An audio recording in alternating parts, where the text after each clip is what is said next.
M&T has been around for over 100 years, and what we do differently is we're a community bank. We just so happen to be a very large community bank. Not only is it the financial contributions, but we make time available for people to get involved. So that's what a community bank is. It's about doing the business of banking, but it's also about the business of being involved in the community and understanding what our community is like.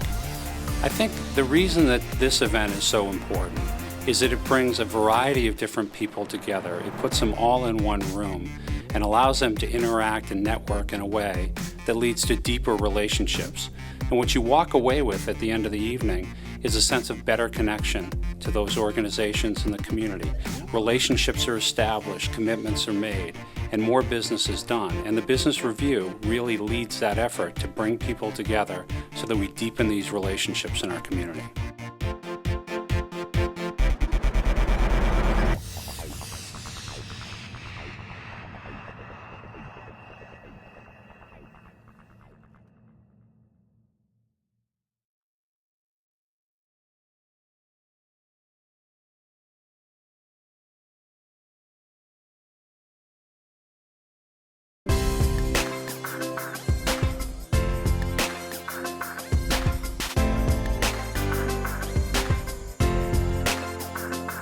Interfaith Partnership for the Homeless is a nonprofit, non-denominational organization established in 1984 through the Council of Churches.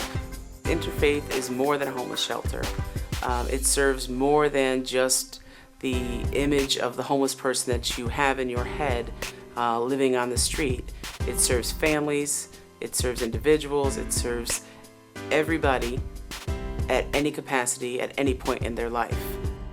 The Drop-In Center is a place where people can go who may be living in substandard housing in the neighborhood, maybe living on the streets, maybe living in other shelters and cannot be in those shelters during the day and they have no place to go. So many people could start their day there. They come there, they have their cup of coffee in the morning, they take a shower, they change their clothes and may go to work. Other people use it for a place to do their laundry so they don't have to pay to have do their laundry at a laundromat. Other people use it to get the hot meal at 3 o'clock. We collaborate with many other agencies such as legal aid and mental health and drug and alcohol counseling. We have a nurse on staff who helps people with some medical needs. We have a case manager who is there to help you find a job, help you find housing, and get Medicaid or get food stamps, whatever it is that you need.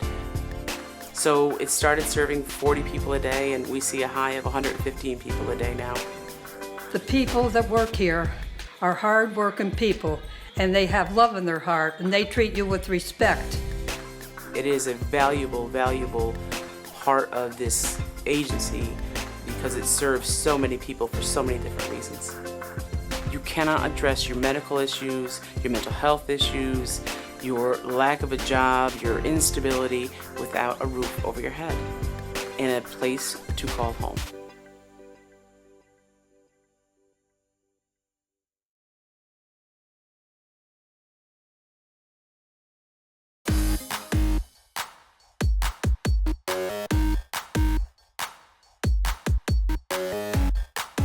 So we build this brand new state-of-the-art Durathon battery technology. It's a sodium battery. It's a technology that we have developed largely over at the Research Center in Niskayuna.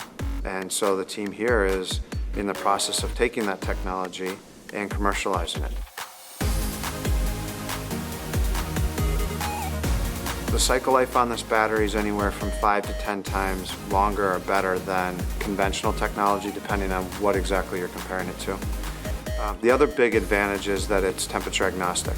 So where most batteries, their performance or their life is significantly impacted when you put it in a temperature extreme, either hot or cold, this battery performs the same way no matter where you're running it.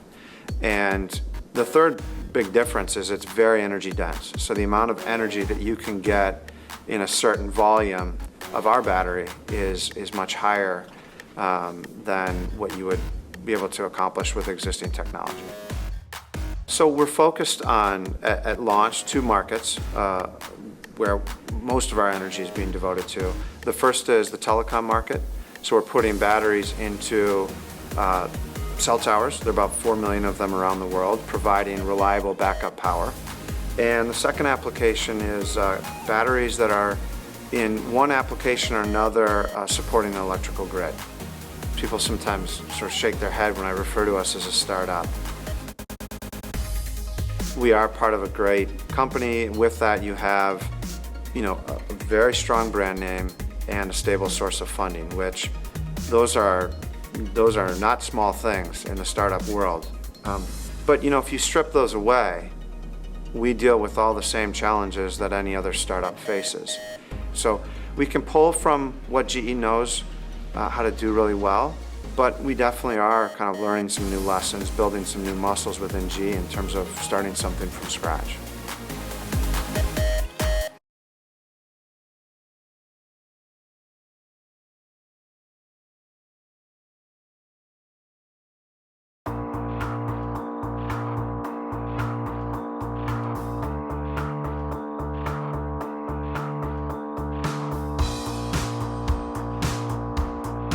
In the summer of 2011, Governor Cuomo created 10 regional councils to develop long-term strategic plans for economic growth within the state. Using the theme Open for Business, the councils were to be public-private partnerships made up of local experts and stakeholders from business, academia, local government, and the private sector. The aha moment for me was realizing that it wasn't about the money.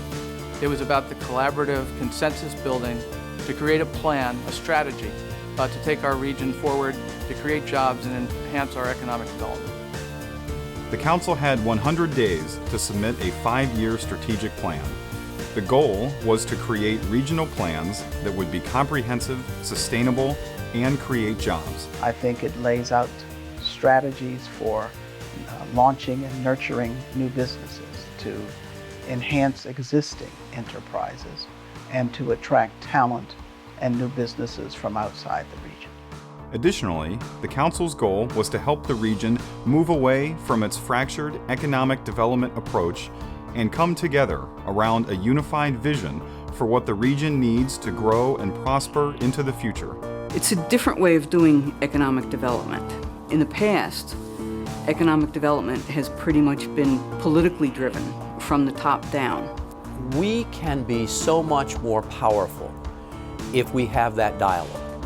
And if the dialogue then leads to planning for a common future, as opposed to each of us sitting in our own institutions, planning only for our own future. The governor's given us an opportunity to really show how New York works together, whether it's in business, whether it's in community, the arts, agriculture for me. And those boundaries start breaking down for the good of our stakeholders and our constituencies.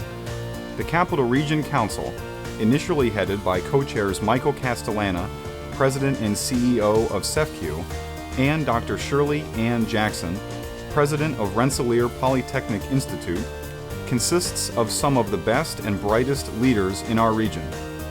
They have worked tirelessly and voluntarily on helping to spread the message that New York is open for business and to encourage economic development projects that will ultimately help us all. The co-chairs of the council have done an excellent job in facilitating the group because it is a large group and it is very diverse. So what has been done with the council itself is to provide an opportunity for all perspectives to be heard. But it's also been a process through which we've been able to go out publicly, and we've had several public forums where we've invited people to share their input and perspectives. A project that might not have happened if it wasn't for the council is the New York Capital Research Alliance. The idea of putting together the University at Albany, RPI, and Albany Medical Center together in one room and have all the presidents combine in the idea of they're going to pursue things together. That would never have happened if it wasn't for this council. The Business Review and its advisory board feel that the council is truly deserving of recognition as the newsmaker for its contribution toward an economic growth strategy that relies on more partnerships and a more unified vision. For this, they deserve our congratulations.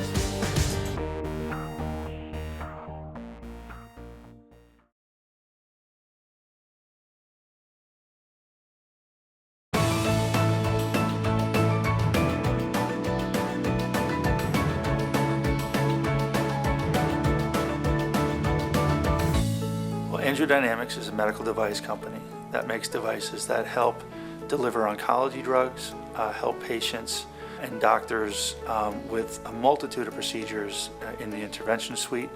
And we also have a business which helps doctors target cancerous tumors that are inoperable, which means that surgeons can't get at them, but we have devices that can.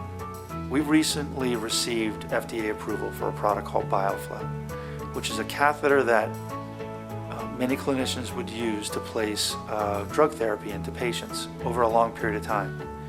These catheters clog, and they clog a lot, not just ours, but everybody's, normally, because the body sees it as a foreign invader. BioFlow has a passivating surface, so the body doesn't even know it's there, and so the body doesn't react and clog to it. And by allowing the catheter to be in the patient and not clog or clog significantly less, that reduces reinterventions, reduces infections, and reduces overall healthcare costs and improves patient care. And that's a significant technology, and we're the first one in the world to have it. Navalist was a division of Boston Scientific that has had many years of success. And what's fascinating about the business is within it is the brand NAMIC. So it kind of brings a lot of legacy by bringing Navalist, which had NAMIC, into AngioDynamics. It's almost like when you've put the two companies together, you've made both companies whole. We're building a team that wants to make a difference, that wants to grow, that wants to be more relevant, that wants to be successful. Today, we are much stronger of an organization together than we ever would have been separate.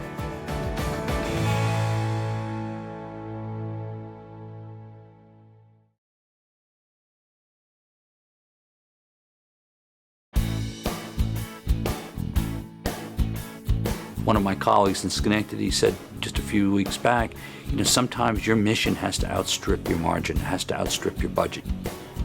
You have to go beyond what traditional financial sense tells you to do, and you have to do something to change the model so that in the long run, good things get done for the patients in the community. I think the most significant thing that's taking place is the commitment of this organization to embrace the kind of disruptive change we're going to have to go through in healthcare. That means investing and partnering with the community so that we help manage chronic illness better, so that we keep people out of the hospitals, keep them out of the emergency rooms, intervene before they need our services. We've launched our health home. We were one of the first health homes to be approved in New York State, which is all about coordinating care and helping people stay well. We've more recently launched a chronic care team aimed at helping those with significant chronic illness who need help in changing their behaviors.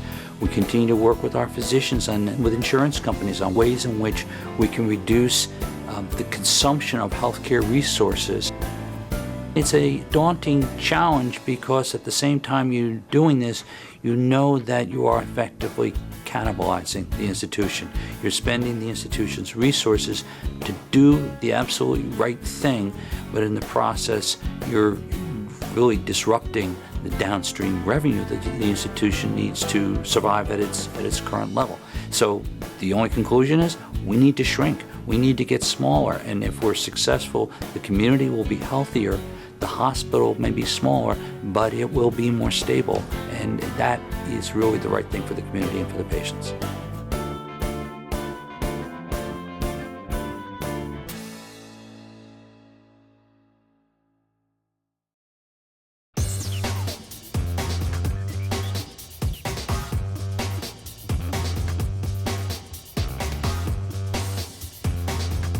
Gillespie Group is a fairly diversified company. We've been around since 1969. We're involved in oil and gas business, real estate business, and logistics business.